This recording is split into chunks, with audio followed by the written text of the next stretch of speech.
Everyone seems to want to know what is going on in the Phoenix housing market in 2025. Is it a buyer's market? Is it a seller's market? Are the rates coming down anytime soon? Is right now really a good time to buy a house? And as a local realtor in the area, I get asked these questions basically every single day. So I wanted to take this opportunity to create this video and tell you the one thing you should be asking your real estate agent if you're in the place to buy a house in 2025. My name is Keegan McDowell and I am a local realtor in the Phoenix Valley. And I also make videos about everything you need to know before you move to Arizona. Stick with me in this video because we're going to break down the numbers, we're going to look at the stats, and by the end of this video, you are going to find out what is the one question you should be asking your realtor before you buy a house in today's market. So let's jump into it. When people ask me what is the state of the market today, is it a buyer's market or is it a seller's market? What I usually respond is that is not the right question to be asking. The right question to be asking is who holds the leverage in today's market. That is going to determine whether or not you feel like it's the right time for you to buy. So in order to find out if you have the right leverage to buy a house in today's market, we have to find out what's your story. Are you moving from out of state? Are you currently renting? Is it your first time buying a home? Are you looking to upgrade? Do you currently have another mortgage? Because your motivation and your why for purchasing a house in 2025 is going to determine if this market is right for you. So I want to set the stage with some honest data about the Phoenix housing market in 2025. Right now, in the third week of August, inventory is up a little bit. There are about 17,000 homes on the market for sale, which is less than it's been in the last 3 to 6 months, but it's more than it should be if we are experiencing a neutral market. In a neutral market, we like to see around 15,000 houses on the market. So being at 17,000 isn't the worst thing of all time, but it is showing that the inventory is a little bit higher than it normally is or should be if we were to be experiencing a neutral market. Although inventory is up, that does not mean that homes aren't selling. We are actually still selling about 5,000 homes a month in the Phoenix area, which is extremely normal for Maricopa County. You may read headlines saying, houses are sitting or sellers can't find buyers, but the truth is that if your home is priced right and it's marketed well, about 27% of the houses listed are going under contract in the first 2 weeks here in Phoenix. There are a myriad of factors that go into houses sitting on the market. It's overpriced. Sellers think that they can get more money for their house than it's really worth. It's not in good shape. Sellers aren't willing to do the needed repairs and fixes that a buyer is asking for. Because the reality is that in 2025 in Phoenix, the homes that are closing are selling for an average of just 2% below the list price. And this 2% number is right in line with the historical trends of Arizona and the greater United States. And if you are somebody who is interested in buying a house, you are probably somebody that is constantly checking interest rates. And these interest rates have been hovering between 6.5% and 7% since around 2023. Prices have gone up in the last 2 years and we are still seeing houses go off the market. So what does this mean? This means that the demand to buy a house is still there and home buyers are not going anywhere. I think it is a very common thing in America to want to purchase a house, to want to be a homeowner.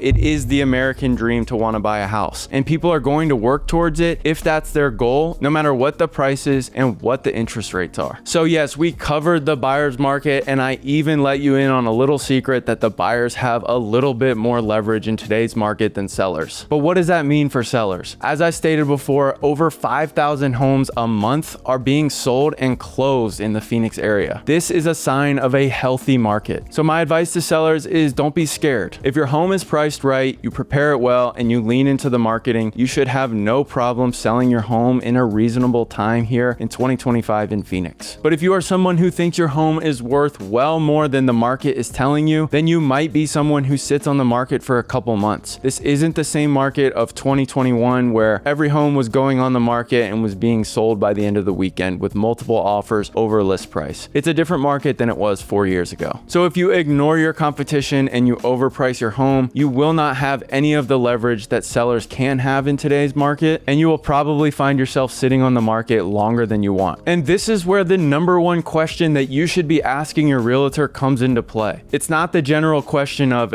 is it a buyer's market? Is it a seller's market? It's who has the leverage and how can I gain a piece of that leverage when I'm making a decision to buy or sell my house? And to answer that question as a field expert, especially here in the Phoenix Valley, I would tell you that the buyers definitely have the leverage right now in this market, which although the interest rates are high, if you have the leverage, there are other ways to make up for these high interest rates and cut down on costs. So this is what I've been seeing right now with my clients who are buyers. There are more homes to choose from, and you can oftentimes keep all the contingencies in the contract that you're looking for instead of waiving them. Most listings right now are averaging somewhere between 1 and 3 showings a week, which can make sellers nervous. So when a buyer comes in with an offer with contingencies, they are more likely to accept those contingencies on the basis that they're finally getting an offer and maybe don't want to wait a couple more weeks for just a couple more showings. Right now, for home buyers looking at a price point of under $500,000, there are definitely more opportunities to negotiate closing costs, credits, and even purchase price of the home. So my advice to buyers right now is if you aren't getting some of those benefits and getting a slight discount on the list price, then you probably shouldn't move forward with that home. Right now, for buyers in the Phoenix market, they have some leverage. So if you have leverage, you need to use it. And speaking of buying a home here in the Phoenix metro area, I am a local realtor and I actually have a free moving to Arizona guide that just covers all the different suburbs and areas that you can move to in our Phoenix metro area. I cover different things like the slang words, what we do in the different seasons, the truth about the heat. So if you're interested at all in this guide, just shoot me a text or send me an email and I'll send that right over to you free of charge. So as the title states in this video, there is one question you should be asking about the Phoenix market right now, and that is who holds all the leverage in the Phoenix housing market in 2025? And the answer to that is not a one size fits all answer. It all depends on your story, your situation, and what your goals are. There is more inventory and more options for buyers than there has been in the last couple of years, but interest rates are still pretty high. There are always options to get lower interest rates, whether that's with an assumable loan or a new development, and finding the right realtor that's going to get you the best deal for your money is extremely important in this 2025 housing market. But with that being said, sellers who are realistic and smart in the way that they price their homes are still winning. If you remember, the average closed price compared to list price is about 2% less in 2025 in Phoenix, which just goes to show that the sellers who are doing it the right way are still getting close to 100% of the value of their house in 2025. And the question for renters would be, do you want to continue to pay someone else's mortgage, or do you want to use your leverage to get in the game and start building equity in your own home that you live in? So what does this all mean for you? Are you buying? Are you selling? Or are you just interested in keeping an eye on the market? I would love to hear more about your situation. Feel free to drop a comment below and tell me the reasons why you're not buying or you're not selling in 2025. And if you found this breakdown helpful, don't forget to like and subscribe, because staying educated is the best idea for you when you're about to make your next move in real estate. And just another reminder, if you are someone who is making a move to Phoenix or within the Valley and you need help, don't forget, I will leave my contact information on the screen. Feel free to text, call, or email me at any time and you will be speaking to me directly. I would love to give you the help that is tailored to your specific home buying or selling needs. And with that being said, we will see you next time.